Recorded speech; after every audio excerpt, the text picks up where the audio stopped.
उसने कहा मैं कैश दिया वायर तो आपको देना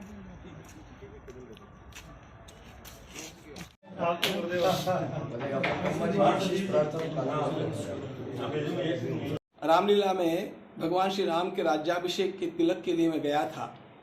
आप लोगों ने मुझे आज पूछा है, लेकिन मैंने वहीं पर कहा था कि देश जिस दिशा में और जिस गति से जा रहा है, उस गति से मैं निश्चित रूप से अनुमान लगा रहा हूं कि निकट भविष्य में ही भगवान पुष्कर राज का भी उसी प्रकार नूतनीकरण होगा और उसी प्रकार विकास होगा जैसा काशी विश्वनाथ भगवान का हम देख रहे हैं और अभी भगवान महाकालेश्वर का देख रहे हैं। ब्रह्मा जी का मंदिर तो एकमात्र मंदिर है और सारे भारतवर्ष का यह पूजा स्थान है, इसलिए यहाँ का विकास होना यह अग्रक्रम से होना चाहिए, ऐसी मेरी भी धारणा है और इस प्रकार की प्रार्थना हम सब लोग मिलकर के करेंगे भी।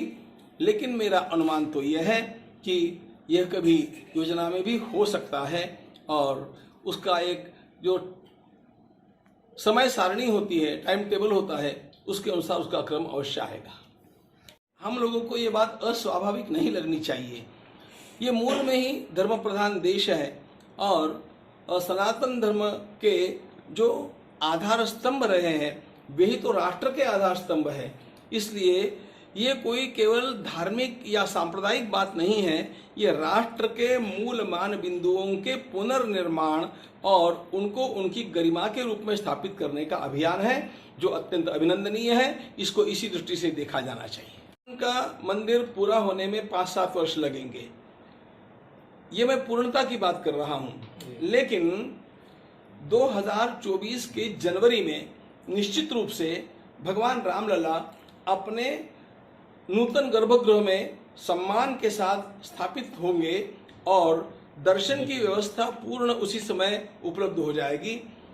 जहां तक हो सकता है पहले मंजिल का काम भी, पहले माले का काम भी पूरा हो जाएगा, लेकिन गर्भगृह और दर्शन की व्यवस्था, ये दो बातें 2024 के जनवरी में इस देश को उपलब्ध हो जाएगी। कारण भी बतला देता हूं, आप तो राजस्थान के लोग इसे जानते हैं, अनेक पत्थरों की जो बारीक कारागिरी होती है, जो नक्शी काम होता है, वो पत्थरों के वहां पर बैठने के पश्चात होता है और उसमें लगता है समय। हम उसकी क्वालिटी के साथ किसी प्रकार का समझौता नहीं करना चाहते, इसलिए हम उसके लिए समय देंगे। उसके लिए हमारा काम अड़ता भी नहीं है। भगवान रामलला स्थापित हो ही जाएंगे, दर्शन भी चलता रहेगा और मंदिर का यह जो बाहर का काम है ये भी चलता रहेगा।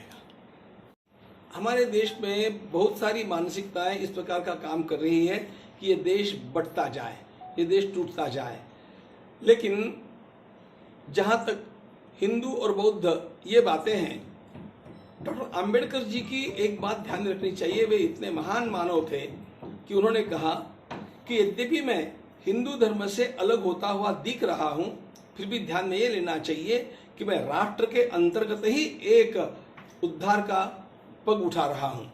इसलिए इन बातों में ज़्यादा हम लोगों को विचलित नहीं होना चाहिए और पार्टियों के लोग तो भीड़ जमा करके कुछ कुछ करते रहते हैं, इन सारी बातों में हम लोगों को ज़्यादा नहीं आना चाहिए। हम लोगों को अपना काम ठोस ढंग से करते रहना चाहिए। सारे नेता जो काम करते हैं वो चुनावों को ध्यान में रख करके करते हैं। हम लोगों को अगली पीढ़ियों को ध्यान में लेकर के काम की रचना करनी चाहिए।